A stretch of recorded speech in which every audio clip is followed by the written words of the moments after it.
मीरा, ओ मीरा, चल तो जल्दी से आटा गूंथ दे, मैं फटाफट रोटियां सेक दूंगी। नहीं माँ, मैं नहीं गूंथ पाऊंगी, मैंने मेहंदी लगा ली है हाथ पर।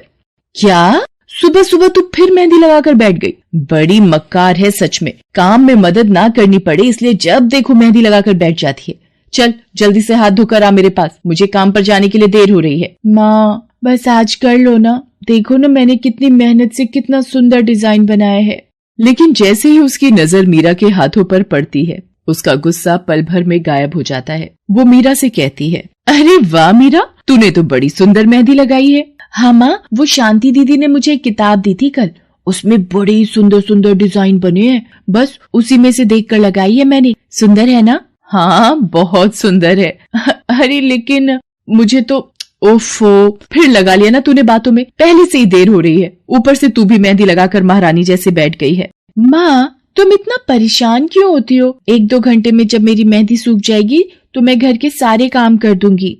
मीरा की बात मानकर कावेरी काम पर चली जाती है। वो एक बड़ी सोसाइटी के घरों में काम करती थी और इसी काम से कावेरी और मीरा का गुजारा चलता था। कावेरी के पति की कई साल पहले एक सड़क हादसे में मौत हो गई थी। तब से कावेरी पर ही सारी जिम्मेदारी थी। मीरा भी घर के कामों में उसका पूरा हाथ बटाती थी। मीरा को मेहंदी लगाना बहुत पसंद था। उसने अपने घर के पीछे मेहंदी के कई सारे पौधे लगा रखे थे, जिनका वो बहुत ख्याल रखती थी। वो अपने हाथों से मेहंदी के पत्तों को पीसकर अपने हाथों में लगाने के लिए तैयार करती थी। फिर एक दिन, मीरा, हमें इस जगह पर थोड़ी मोड़ी खेती कर लेनी चाहिए। ये मेहंदी के पौधों से कुछ कमाई थोड़े ही हो रही है, खेती कर लेंगे तो कुछ पैसे ही बन जाएंगे। नहीं माँ, मेरे मेहंदी के पौधों को हाथ भी मत लगाना, बाजार से मेहंदी खरीदने के तो पैसे हैं नहीं हमारे पास, अब इन्हें तो रहने दो। ये कहते हुए मीरा की आंखों में आंसू थे। कावेरी उसके सिर पर हाथ रखते हुए कहती है, मीरा मैं जानती हूँ तुझे मेहंदी लगाना बहुत अच्छा लगता है, लेकिन बेटा अपनी हालत तो तुझे पता ही है ना, मैं कितनी मुश्किल से।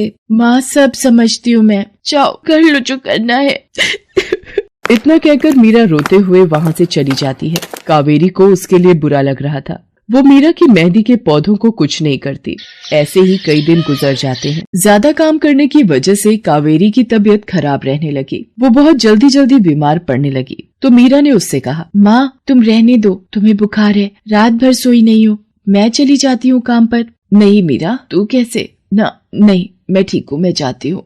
कावेरी जैसे ही उठकर चलने की कोशिश करती है, अचानक उसे चक्कर आ जाता है। मीरा उसे सहारा देकर बिस्तर पर लिटा देती है और उससे कहती है, बस माँ अब तुम आराम करोगी और काम पर अब से मैं जाऊंगी। कावेरी घर पर रहकर आराम तो कर रही थी, लेकिन वास्तव में उसे अच्छे इलाज की भी जरूरत थी, जिसके लिए पैसे थे नहीं। दूसरी तरफ अब हर रोज मीरा काम पर जाती और लौटकर घर के भी सारे काम उसे ही करने पड़ते थे। इस सब में उसे मेहंदी लगाने का बिल्कुल भी वक्त नहीं मिल पाता था। मीरा, कितने दिन हो गए तूने मेहंदी नहीं लगाई? हाँ माँ, बस मन नहीं कर रहा। अच्छा, मेहंदी लगाने का तेरा मन नहीं? मैं सब जानती हूँ। मैंने बिस्तर पकड़ लिया है और मेरी फूल सी बच्ची पर सारे काम पड़ गए हैं। अब बस बहुत हो गया आराम। मीरा जा, तू जाकर मेहंदी लगा ले, आज मैं जाऊंगी काम पर। नहीं माँ, तुम कहीं नहीं जाओगी, मैं कर लूंगी सब। और मैं सच बोल रही हूँ, मैं बड़ी हो गई हूँ, ये मेहंदी वेहंदी का मुझे शौक नहीं। इतना कहकर मीरा काम पर जाने के लिए घर से निकल जाती है। कावेरी की आंखों में आंसू आ जाते हैं। मीरा सोसाइटी के कई घरों में काम करती थी। उन्हीं में से एक घर आरती का भी था। उसके घर पर तीज का त्योहार बड़े धूमधाम से मनाया जाता था। तीज की तैयारियों में मीरा भी मदद कर रही थी। इसी बीच, अरे ऐसे कैसे? मैंने सारे रिश्तेदारों को बुला लिया है, मेरी सारी फ्रेंड्स भी आने वाली हैं। मैं क्या कहूँगी उन्हें? फोन पर काफी देर बहस करने के बाद आरती फोन रख देती है। उन्हें उदास देखकर मीरा उससे पूछती है, क्या हुआ मैडम जी, आप कुछ परेशान लग रहे हो? हाँ मीरा, बड़ी मुसीबत हो गई। कल तीज का फंक्शन है, मैंने सबको मेहंदी लगवाने के लिए यहीं बुला लिया है और आखिरी मौके पर ये पार्लर वाली धोखा दे गई। कह रही है कल नहीं आ पाएगी। अब क्या होगा? इतनी जल्दी कौन तैयार होगा सबको मेहंदी लगाने के लिए? मैडम जी, वैसे मैं भी ठीक ठाक मेहंदी लगा लेती हूँ। अरे हाँ, कावेरी ने मुझे बताया तो था एक बार कि तुझे मेहंदी लगाने का बहुत शौक है। वैसे मुझे तो कोई परेशानी नहीं है, तू देख ले बेटा, बहुत सारे हाथ लगाने होंगे और मेहंदी बढ़िया लगनी चाहिए सबके। आप बिल्कुल चिंता मत करिए मैडम जी, मैं सब अच्छे से करूँगी। बहुत दिनों बाद मीरा के चेहरे पर खुशी थी। उसने घर पहुंचते ही मेहंदी के खूब सारे पत्ते तोड़कर पत्थर पर पीसना शुरू कर दिया। ये देखकर कावेरी ने मीरा से कहा, अरे मीरा, शाम हो गई है, अब मेहंदी मत लगा, मौसम भी ठंडा है बेटा। ये मेहंदी मैं अपने लिए नहीं पीस रही माँ, वो 5वें फ्लोर वाली मैडम जी है ना, कल उनके यहाँ लगानी है। अच्छा बेटा, पर ध्यान से बेटा, वो बड़े लोग हैं, कोई गलती ना हो जाए। माँ तुम बिल्कुल चिंता मत करो, मेहंदी लगाने में मुझसे कभी कोई गलती हो ही नहीं सकती। मीरा खूब सारी मेहंदी तैयार करके अगले दिन आरती के घर पहुंच जाती है। वो अपनी मेहंदी को कोन में भरने लगती है कि तभी आरती की एक फ्रेंड आरती से, आरती ये किसे बुला लिया तुमने? मैंने जिस पार्लर का नंबर दिया था तुम्हें, उससे बात नहीं हुई क्या? हुई तो थी, लेकिन उसने आखिरी वक्त पर मना कर दिया। तुम बिल्कुल चिंता मत करो, ये मीरा है, मेरी हाउसमेड है ना कावेरी, ये उसी की बेटी है, बहुत अच्छी मेहंदी लगाती है ये। ओफो आरती, तुम भी ना, पार्लर की बात अलग होती है, उन लोगों का मटेरियल ब्रांडेड होता है, मेहंदी के रचने की गारंटी मिलती है वहाँ से, और इसकी मेहंदी तो मुझे कुछ समझ नहीं आ रही, इस पर तो कोई लेबल तक नहीं है, अगर कुछ गलत रिएक्शन हो गया हाथों पर तो। आप बिल्कुल चिंता मत कीजिए मैडम जी, ये मेहंदी मैंने खुद पीस कर तैयार की है, मेरे पास बहुत सारे मेहंदी के पौधे हैं, इसमें कुछ भी ऐसा नहीं है जो आपके हाथों को नुकसान दे। ना भाई ना, सॉरी आरती, बट मैं अपने हाथों को लेकर कोई रिस्क नहीं ले सकती, तुम सब लगवाओ, मैं तो पार्लर जाकर ही लगवाऊंगी। इतना कहकर आरती की दोस्त शालिनी वहाँ से चली जाती है। आरती मीरा को इशारा देकर काम शुरू करने को कहती है। अरे वाह, मानना पड़ेगा, इस बच्ची ने कमाल की मेहंदी लगाई है। मुझे तो नहीं लगता कि इस मेहंदी का वैसा रंग आएगा जैसा पार्लर वाली मेहंदी का आता है। अब बस भी करो शालिनी, मेहंदी कैसी रचेगी ये कल तक पता चल ही जाएगा ना, बच्ची है वो, उसे इस तरह डराओ तो मत। अरे मुझे क्या, मेरे हाथ कौन सा खराब होने वाले हैं, तुम ही लोग लगवाओ और तुम ही भुगतना। शालिनी गुस्से में वहाँ से चली जाती है। उसे पूरा यकीन था कि मीरा की मेहंदी रचेगी नहीं, साथ ही हाथों पर उसका गलत रिएक्शन भी हो सकता है, लेकिन जो हुआ वो इससे बिल्कुल अलग था। अगले दिन मीरा के घर पर, अरे मैडम जी आप यहाँ, आपने तो आज काम पर आने के लिए मना किया था ना, मैं इसीलिए नहीं आई। हाँ हाँ, कल तुम कितना थक गई थी, इसीलिए मैंने आने को मना किया। मैं यहाँ तुम्हें काम पर बुलाने नहीं बल्कि किसी और काम से आई हूँ, अंदर नहीं बुलाओगी? अरे माफ कीजिएगा मैडम जी, आइए अंदर आइए। आरती को देखकर कावेरी भी बिस्तर से उठकर खड़ी हो जाती है। आरती के साथ उसकी दोस्त शालिनी भी थी। मीरा उन दोनों को पानी देते हुए कहती है, ये लीजिए मैडम जी, मेहंदी तो ठीक से रची ना मैडम जी? ये तुम्हें मैं नहीं, शालिनी बताएगी। फिर शालिनी अपने हाथ मीरा की तरफ बढ़ा देती है। उसके हाथों पर कई जगह छाले पड़े हुए थे। ये देखकर मीरा उससे कहती है, अरे ये क्या हुआ मैडम जी? मैंने तुमसे मेहंदी नहीं लगवाई, उल्टा तुम्हारा अपमान करती रही, उसी की सजा मिली है मुझे। मैंने सबसे महंगे वाले पार्लर में जाकर मेहंदी लगवाई। मैंने उनसे जोर देकर कहा कि मेहंदी का रंग बहुत बढ़िया आना चाहिए। इस चक्कर में उन्होंने पता नहीं क्या क्या मिला दिया मेहंदी में, और मेरे हाथों का ये हाल हो गया। और दूसरी तरफ तुम्हारी मेहंदी, जिसने भी लगवाई उसके हाथों की रंगत ही अलग है। देखो आरती के हाथ देखो जरा। आरती ने अपने हाथ आगे बढ़ा दिए, जिन पर मीरा के हाथों से लगी मेहंदी का बहुत ही अच्छा रंग चढ़ा था। फिर आरती कावेरी के पास जाकर उससे बोली, बस कावेरी, ये झाड़ू पोछा और बर्तन बहुत करवा लिए तुमने मीरा से, ये अब वो करेगी जो इसे करना चाहिए। जी क्या मतलब मैडम जी? ये अब मेहंदी लगाएगी सबके हाथों पर। हमारी एक दोस्त का अपना ब्यूटी पार्लर है, उसे मीरा का काम और उसकी मेहंदी की क्वालिटी बहुत अच्छी लगी। वो मीरा को अपने यहाँ काम देना चाहती है, अच्छे पैसे भी देगी वो मीरा को, और तो और वहाँ रहकर मीरा पार्लर के दूसरे काम भी सीख पाएगी।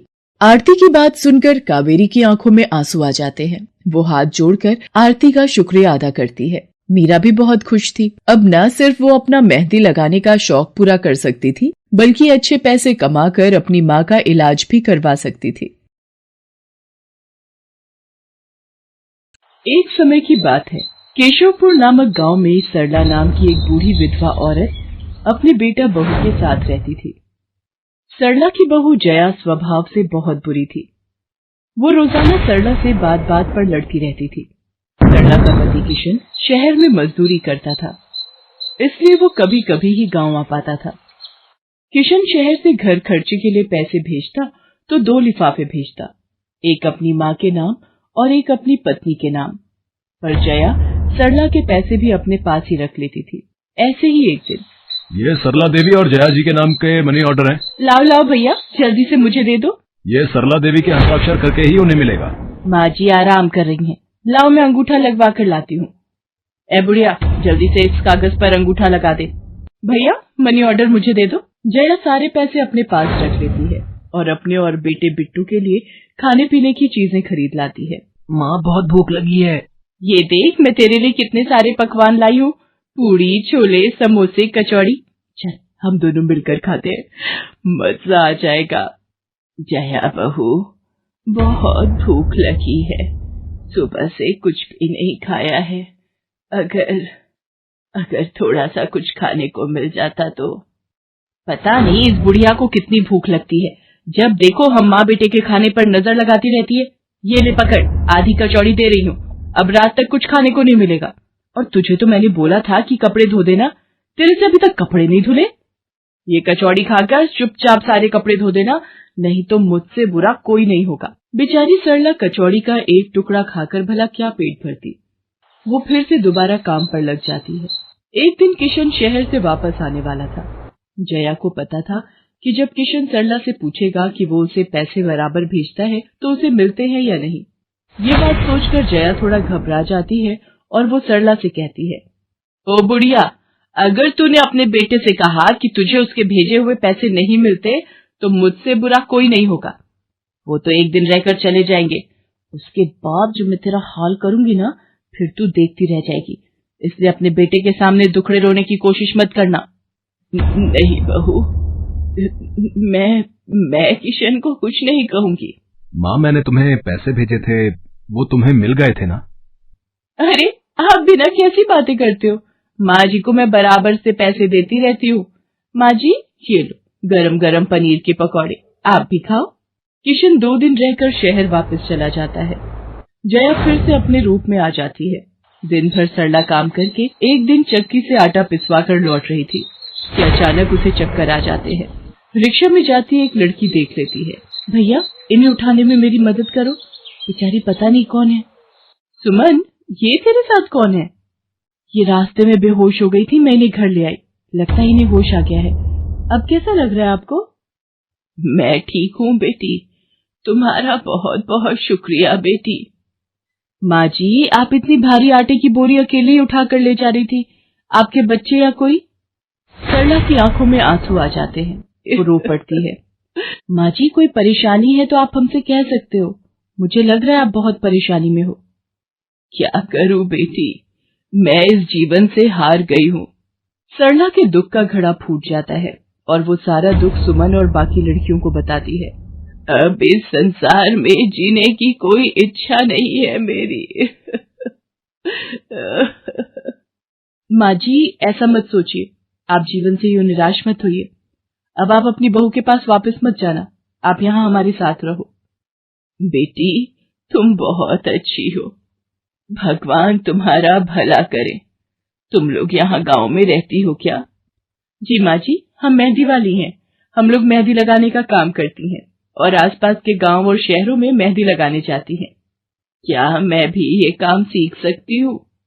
क्यों नहीं, बिल्कुल, और ये तो बहुत अच्छी बात है, हमारे ग्रुप में आप भी जुड़ जाओगे, मैं आपको मेहंदी लगाना सिखाऊंगी। सरला अब उन लड़कियों के साथ ही रहने लगी और कुछ ही समय में वो बहुत अच्छी मेहंदी लगाना सीख गई। इधर जया सरला के कुछ दिन तक वापस न आने से घबरा जाती है। ये बुढ़िया इतने दिनों से कहाँ गायब है, मुझे तो कोई खोज खबर नहीं है। बिट्टू के बापू ने हम सबको अचानक शहर बुलाया है, वहां जाकर अब यही बोलना पड़ेगा कि बुढ़िया की तबीयत खराब थी इसलिए नहीं ला सकी। जया बिट्टू को लेकर किशन के पास शहर पहुंचती है। क्या हुआ जया, माँ तुम्हारे साथ नहीं आई? वो माँ जी की तबीयत कुछ ठीक नहीं थी, इसलिए मैंने उन्हें बोला कि वो गांव में ही रहें, बेकार में सफर करती तो उनकी तबीयत और खराब हो जाती। पर तुमने मुझे अचानक क्यों शहर क्यों बुला लिया? अरे वो हमारे सेठ जी की लड़की की शादी है, इसलिए उन्होंने बोला कि कोई ऊपर के कामों के लिए मिल जाए। मैंने सोचा तुम्हें बुला लेता हूँ और माँ भी थोड़े दिन के लिए मेरे पास रह लेगी। चलो कोई नहीं, मैं तुम्हें मालकिन से मिलवा देता हूँ। देखो किशन, शाम को मेहंदी का समारोह है तो काम अच्छे से निपटाने हैं, जितने भी मेहमान आएंगे उनके स्वागत में कोई कमी ना होने पाए। आप चिंता मत करो मालकिन, सब हो जाएगा। ये मेरी पत्नी है, मैंने इसे गांव से बुला लिया है, ये सब संभाल लेगी। जया मेहंदी समारोह की तैयारियों में काम करवाने लगती है। सब मेहमान आने लगते हैं। रिचा, मेहंदी वाली अभी तक नहीं आई, कितने बजे का टाइम दिया था? मम्मी, मेरी उनसे बात हो गई है, बस कुछ ही देर में आती होंगी। लो वो आ गई। माँ जी, ये यहाँ कैसे? मेहंदी वाली लड़कियों के साथ? माँ यहाँ? जया, तुम तो कह रही थी कि माँ बीमार है और गांव में है, पर माँ मेहंदी वाली लड़कियों के साथ क्या कर रही है? मुझे कुछ समझ नहीं आ रहा। मैं माँ के पास जा रहा हूँ। माँ, तुम यहाँ इन सबके साथ? किशन बेटा, आप मेरे साथ इधर आइए, मैं आपको सब बताती हूँ। ये लड़की इनको सब कुछ बता देगी। शायद आप नहीं जानते हैं, आपकी पत्नी ने आपकी माँ पर बहुत जुल्म किए हैं, इसीलिए ये बेचारी अपना घर छोड़कर हमारे साथ रहने को मजबूर थी। सुमन किशन को सारी सच्चाई बताती है। सरला की आंखों में आंसू आ जाते। किशन सबके साथ जब घर आ जाता है। जया, तुम्हें शर्म आनी चाहिए। तुमने मेरी माँ के साथ इतना बुरा व्यवहार किया। तुम्हारी वजह से मेरी माँ दर दर भटक रही है। अब तुम मेरे साथ एक पल भी नहीं रहोगी। बिट्टू को मैं पाल लूंगा। अभी के अभी अपने मायके निकल जाओ। ऐसा मत कहो, मैं आप लोगों के बिना कैसे रहूंगी? मुझे माफ कर दो, मुझे माफ कर दो, मेरे से गलती हो गई। माँ जी, मुझे माफ कर दो। किशन बेटा, मैं किसी से भी नाराज नहीं हूँ। जया बहू को माफ कर दे। गलती इंसान से ही होती है बेटा। मैंने जया बहू को माफ कर दिया। किशन जी, आप चिंता मत कीजिए, आपकी माँ जी अब हमारे साथ ही काम करेंगी। उस दिन के बाद जया ने अपना व्यवहार बदल लिया। सरला ने मेहंदी लगाना नहीं छोड़ा, वो अपनी मेहंदी लगाने के काम को करती रही। जया को अपनी गलती का एहसास हो गया था। अब वो भी सरला की बहुत देखभाल करती थी। संध्या की बुआ, जो कि दिल्ली में रहती थी, वो उसके लिए एक अच्छे घर का रिश्ता लेकर आई थी। देखो भैया, मेरी इतनी जान पहचान तो नहीं है लड़के वालों से, पर इतना जानती हूँ, अड़ोस पड़ोस में कहीं पूछोगे तो लोग अच्छा घर ही बताएंगे। ठीक है सुमन, अगर तुम कहती हो तो लड़के वालों को एक बार बुला लेते हैं। अब संध्या भी लड़के को देख लेगी। संध्या की बुआ लड़के वालों से अपने तरीके से बात कर लेती है और कुछ दिनों बाद संध्या की शादी विपुल नाम के लड़के से हो जाती है। पता नहीं इस काम वाली को छुट्टी लेकर गांव अभी जाना था। उसे पता था शादी वाला घर है, नई नवेली दुल्हन आएगी तो घर में 100 काम होंगे, फिर भी बिना बताए गांव निकल गई। अब मैं दूसरी काम वाली इतनी जल्दी कहाँ से ढूंढूंगी? राजेश्वरी, एक प्याली चाय दे दो तो बड़ी मेहरबानी होगी। सुबह से एक प्याली चाय भी नहीं मिली है। तुम्हें तो जब देखो चाय पीने की पड़ी रहती है। पता भी है एक बर्तन नहीं है धुला हुआ जिसमें तुम्हारी चाय बना दूं। ढेरों बर्तन रसोई में पड़े हैं झूठे। माँ, मैं कॉलेज जा रही हूँ, तुम मुझे ये मत कहना कि मैं छुट्टी कर लूं और तुम्हारे साथ घर का काम करवाऊं। मेरा आज बहुत बड़ा प्रोजेक्ट सबमिट होना है, इसलिए मैं तो कोई काम नहीं कर सकती। ये लो, अब इसे भी अभी कॉलेज जाना था। अब मैं क्या करूं, कुछ समझ नहीं आ रहा। संध्या की सास राजेश्वरी अभी काम वाली को लेकर परेशान हो ही रही थी। तभी संध्या राजेश्वरी की सारी बातें सुन लेती है और रसोई में जाकर बर्तन धोने लगती है। अरे संध्या बहू, तुम ये रसोई में क्या कर रही हो? हटो हटो हटो, ये झूठे बर्तन तुमसे थोड़ी करवाऊंगी। अभी तुम्हारे हाथों की मेहंदी भी नहीं उतरी। माँ जी, आप परेशान मत हो, मैं थोड़ी देर में ही सारा काम निपटा दूंगी। आप अकेले इतना काम नहीं कर पाओगे। ठीक है, अगर तुम कहती हो तो मैं कोई और काम कर लेती हूँ। माँ, पड़ोस में किसी से पता करो, शायद कोई और काम वाली मिल जाए। मैंने पूछा था, पर अभी किसी भी काम वाली के पास समय नहीं है। पुलकित काम पर चला जाता है। संध्या सारे घर का काम करती है। अब तो रोजाना ही ऐसा होने लगा। काम वाली तो थी नहीं। संध्या की ननद पूजा सुबह होते ही कॉलेज निकल जाती और सास पैरों में दर्द के बहाने बिस्तर पर आराम करती। संध्या तो मानो घर के कामों में ही उलझ गई। एक शाम, माँ, तुम बिल्कुल सही बहू ढूंढ कर लाई हो। बेचारी गरीब घर की है, इसलिए चुपचाप संस्कारी बहू की तरह घर के काम कर लेती है। अगर कोई पैसे वाले घर की लड़की बहू बनाकर ले आती तो वो पूरे घर को अपने इशारों पर नचाती और तुम और मैं बस बर्तन घिसते रह जाते। तभी तो मैंने इसकी बुआ को शादी के लिए हाँ कह दिया था। मुझे पता है ये गरीब घर की लड़कियां बड़ी सीधी सादी बहुएं साबित होती हैं। अब काम वाली गांव भाग गई। सोच ये ना होती तो कौन काम करता। राजेश्वरी, तुम दोनों माँ बेटी को तो संध्या बहू का शुक्रगुजार होना चाहिए। बेचारी ने आते से ही पूरा घर संभाल लिया। ऐसे ही दिन बीत रहे थे। संध्या सभी घर वालों की देखभाल का पूरा ध्यान रखती थी। एक दिन, क्या हुआ पुलकित बेटा, तुम इतने परेशान क्यों हो? और आज तुम ऑफिस भी नहीं गए? पापा, मेरी नौकरी छूट गई है। कंपनी घाटे में चल रही थी, इसलिए उन्होंने मेरे जैसे बहुत से वर्कर्स को अचानक निकाल दिया। दिमाग खराब हो रहा है, गाड़ी की किश्त भरनी है, घर का लोन भी पूरा नहीं हुआ है, घर का खर्चा अब सब कुछ कैसे होगा, कुछ समझ में नहीं आ रहा है। पुलकित बेटा, चिंता मत कर, अब कोई ना कोई रास्ता निकल आएगा। ज्यादा होगा तो कुछ दिनों के लिए मैं कोई काम कर लूंगा। पापा, मेरे होते हुए आप काम नहीं करोगे, मैं कुछ सोचता हूँ। पुलकित दूसरी नौकरी को लेकर परेशान था। उसे कोई काम नहीं मिल रहा था। घर में पैसों की तंगी भी शुरू हो गई। पुलकित ने अपनी गाड़ी बेच दी। घर के लोन को लेकर वो परेशान था। 15,000 रुपए की किश्त उसे भरनी थी। तभी, भैया, मेरे कॉलेज की फीस इस बार बहुत लेट हो गई है। मेरा आखिरी साल है। अगले महीने की 5 तारीख तक 12,000 रुपए फीस के भरने हैं। मैं कुछ इंतजाम करता हूँ। ऐसे खाली हाथ पर हाथ रखकर मैं नहीं बैठ सकती। मुझे कुछ सोचना होगा। पता नहीं, हो सकता है किरण ने बात कर ली होगी। पूछती हूँ। हेलो किरण, मैं संध्या बोल रही हूँ। तूने बात की फिर? पार्लर में जगह खाली है क्या? हाँ, मैंने बात कर ली है। 12,000 रुपए महीना देंगी रविता मैम। बोल, तू हाँ बोलती है तो मैं बात कर लेती हूँ। ठीक है, तू हाँ बोल दे, कम से कम कुछ तो पैसे आ जाएंगे। संध्या पुलकित से पार्लर में मेहंदी लगाने की नौकरी की बात करती है। पहले तो वो मना करता है, पर संध्या उसे समझाती है। पुलकित, मैं जानती हूँ आप परेशानी के दौर से गुजर रहे हो। मैंने आपसे शादी के बाद हर सुख दुख में साथ निभाने का वादा किया था, और आप परेशान मत हो। मैं घर और बाहर दोनों का काम एक साथ संभाल लूंगी। ठीक है संध्या, तुम कल से पार्लर में नौकरी के लिए जा सकती हो। अगले दिन से संध्या सारे घर के काम के साथ साथ पार्लर भी जाती और वहां पर पूरा दिन मेहंदी लगाने का काम करती और शाम के वक्त घर आती। संध्या बहुत मेहनत कर रही थी ताकि वो अपने परिवार की मदद कर सके। संध्या बहुत सुंदर मेहंदी लगाती थी। ये बात उसकी सास को तब पता चली जब उसने पार्लर में काम करना शुरू किया। संध्या को पार्लर में काम करते हुए 1 महीना बीत चुका था। पार्लर की मालकिन रविता भी संध्या के मेहंदी लगाने के काम को देखकर बहुत खुश थी। संध्या, तुम सचमुच बहुत मेहनती हो। पिछले 1 महीने में बहुत से क्लाइंट तुम्हारी तारीफ कर रहे हैं और अपनी फैमिली फ्रेंड्स की शादी या सगाई फंक्शन के लिए तुम्हें ही मेहंदी के लिए बुक करना चाहते हैं। और हाँ, ये तुम्हारी सैलरी 12,000 रुपए।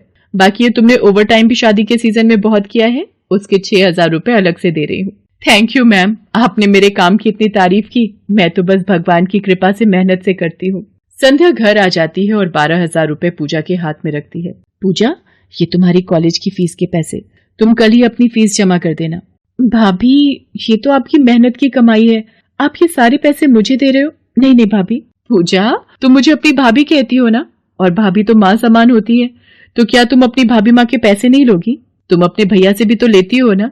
फिर मेरे और अपने भैया में फर्क है, मैं भी तो इस घर का हिस्सा हूँ, इसलिए ये पैसे रख लो।